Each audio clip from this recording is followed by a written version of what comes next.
Let's cross over to Comrade Ayodele Adewale, a member of the APC. He is at the he's in Abuja for the convention as well.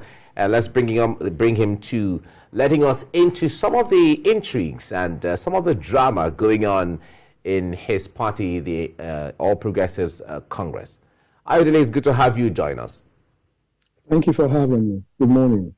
Ayodele, today is a significant day in the life of the APC.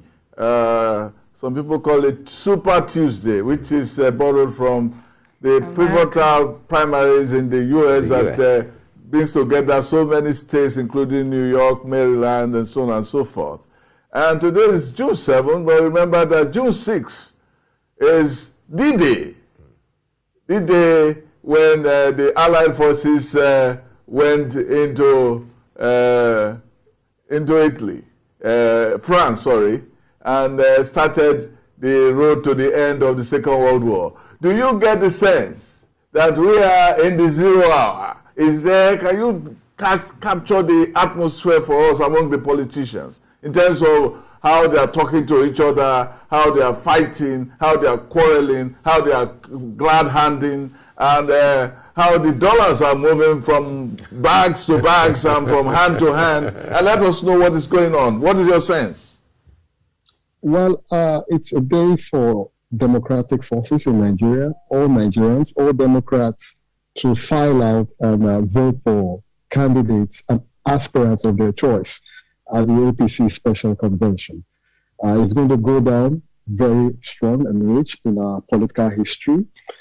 I haven't seen all of the dramas that have played out in the last 48 hours, where people have come out to make some statements that are anti-democratic. And you've also seen democratic forces coming out to put their feet on the ground and maintain, to uphold the ethos of the APC Constitution and the Nigerian Constitution, that election must hold.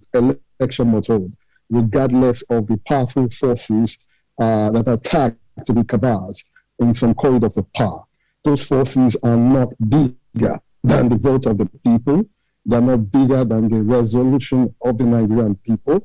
And they're not bigger than a unified voice of the people towards enshrining and ensuring that election hold today.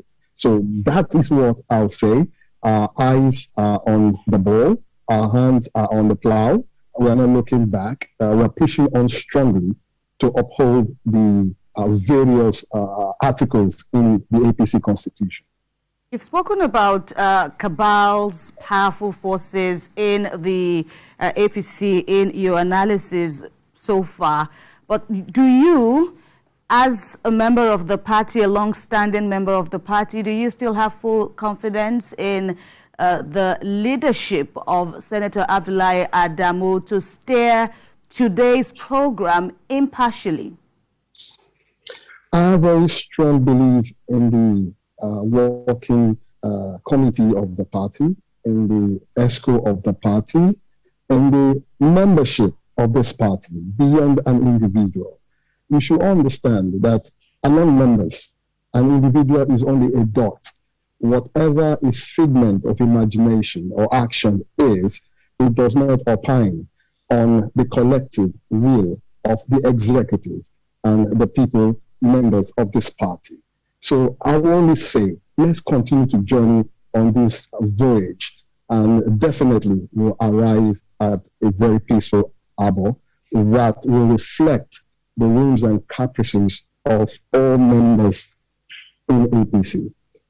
All right, how do you respond or react to the national chairman's hint on the issue of a consensus candidate in the Senate President, Senator Ahmed Lawan, against the agreement of the northern governors, or even the entire governors, north and south, because they all are on the same page regarding the issue of zoning or shifting the presidential attention to the south? How would you respond to this? Do you think it's a hint as to maybe a surprise that could come up at the convention today? My response would be that it's just a distraction. It's a distraction to keep people's view from the objective of voting a pro-people's candidate for the party, someone who can overrun the PDP candidate, is a distraction, and we must not be distracted. Our eyes are on the ball, like I said.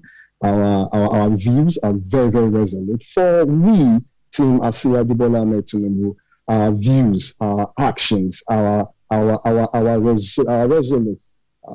It's very, very focused towards making sure Asiwaju wins the ticket to become the standard bearer of the APC for today. So within a political platform like this, regardless of the position you hold, people can also try to express their democratic views, but it should not superimpose on the collective will of the people. So I would only advise the media and all Nigerians to just keep watch and disregard whatever intrigues or self-play that you're seeing for now. Right. So, well, unlike the Northern Governors Forum now that have agreed that the power shift should be moved to the South, observers, and I'm sure you know that this goes beyond the APC rank, other people, opposition and even ordinary Nigerians are asking why the Southwestern zone has yet to arrive at a consensus candidate somewhat. There are, amazing options out there. You've spoken about the candidature of Asiwaju Tinubu. Why can't the Southwest, reach a decision on that ahead of this this crucial exercise? You see, the Northern governors have been very fair, and history will record them rightly for being fair, to have said that power must shift back to the South. I give them thumbs up for that. For the aspirants in the Southwest, I will only implore and appeal to them that let us shed all of our interests and put it on the table. That it is very, very important that we bring out our best. The Northern governors have helped us to say that go in to your enclave and bring out your best. We must understand that we need to sustain the good work that the Buhari administration collectively with all leadership of this party have been able to lay down, especially on infrastructure. We need to sustain that. And to doing this, I'm not trying to be biased. So I am biased because of my belief. But looking at all of these aspirants from the Southwest, Asiwaju towers above all of them in terms of delivering the plans, in terms of delivering the walk and the talk, in terms of unifying all tendencies, all interests, and all shades of colors that we have in Nigeria, in terms of bringing in foreign investment and investors to this country, in terms of gravitating support from all over the country. You and I know, even the aspirants do know that Asiwaju has all of these potentials.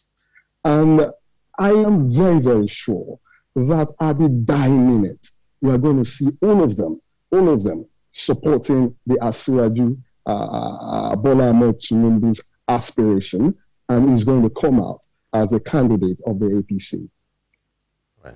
Are you getting hints of some people other than those in the Southwest who might say, okay, I'm going to step down? Can you give us a sense of some horse trading in that regard? Well, I foresee, because I've been monitoring so many of them, a lot of them know they don't have a number. I know one or two that is only using this platform to project for the future, knowing fully well that the future could hold something very unique and favorable for him. For those one, they are going to definitely put down their interest to support Asiwaju. For those that believe they still have some sizable number, they are going to push on. They are going to push on to the last minute, where it is very evident that they will lose this contest. And if they lose this contest, what befalls them in future? These are things that they are going to reckon with. But like I said, let's keep watching. We're going to see a lot of new dimension in our political sphere that will help historians and academics to study more and see how we can reshape our democratic system in the Nigerian state. But can you confidently say that, Asiwaju and his team, of course, it goes without saying, we've seen all the strides he has made in the race so far, in his ambition so far across the length and breadth of the country. But then, can you honestly say that, all the I's have been dotted, the T's have been crossed in ensuring that not just the Southwest, but indeed every zone, the delegates across all the zones are able to give their votes, or majority of their votes, to your choice? Let me give you a synopsis from the intelligence information I know, or that I have. I know very well that Asiwaju has over 89% of the delegates that have shown strong support to voting for him today. 89% is not enough. We're going to push it towards having 100%, because we need to unify the party towards facing the PDP and ensuring that APC get more grounds, win more states, win more House of Rep federal constituencies, and of course the House of Senate, to form a very strong team in its government. That I will tell you. All right. In the build-up to this convention, there has been several occurrences that have created some confusion, either from the national chairman and other players within the party. What do you think the party should be cautious about to avoid, so that there are no implosion in the party and everything can go on well even after this convention? The party should be conscious of rancor. You see, even in heaven, it is recorded when God was having meetings with his angelic beings, the devil did come around and he was asked a question: where are you coming from? He said he was marauding all over the earth. So you are going to have such in this mundane, people who have been specially planted from the day go within the party to find the ambience of discord. We must try to prevent discord at any level or any calling for pulling anybody down. What we should concentrate on more importantly is to make sure that election holds at any cost, any reasonable cost within the confine of reasonability and our peaceful means, especially while upholding our sanctity and our constitution. Regardless of the anger, regardless of the provocation, election must hold. Reasonable people must come on board to hold all tempers down. That election must hold, because we don't have time. INEC time is running, and we must meet up with this time. Well, it is very interesting that you are given a permutation of how the polls will go today. But give me a sense of the coalitions going on around the regions, whether southeast, south-south, southwest. I mean, in the south, how are they taking it? Is that a factor in deciding which region will throw up the winner today? Remember that the medallion is coming to the south, whether we like it or not. And the party do not want to commit the same mistake they did at the first term of the Buhari administration that tore the National Assembly apart, because a lot of interests were not discussed on the table during the build-up of the party's gains and all of this. All these interests are being discussed at various corridors. And I believe that is one of the things that motivated the northern governors to take their position, because their interests have also been discussed. I know very well that the interest of the southeastern people is being very discussed because they feel bruised and all of these things. But democracy is about number. And as long as it's about number, they also know that they need to align with stronger democratic forces in order to bring more gains to their own geopolitical zone. I also know for sure that there are talks going on with the South people to pull in their votes, to making sure that they have more gains and more wins and more development to their space. All of these things have been put on the table so that history will not repeat itself. You didn't answer my question about the movement of bags and the movement of dollars from hand to hand and so on. Have you witnessed it or heard, or have you sniffed it? I lost you at some point. Pardon? He said you should come again. I lost you at some point. Okay, I said you didn't respond to my earlier question about the bags of dollars or pounds or euros or even naira moving around or from hand to hand. Did you see any? Did you hear or did you sniff? A word for you at this point. You see, I will not lie to you.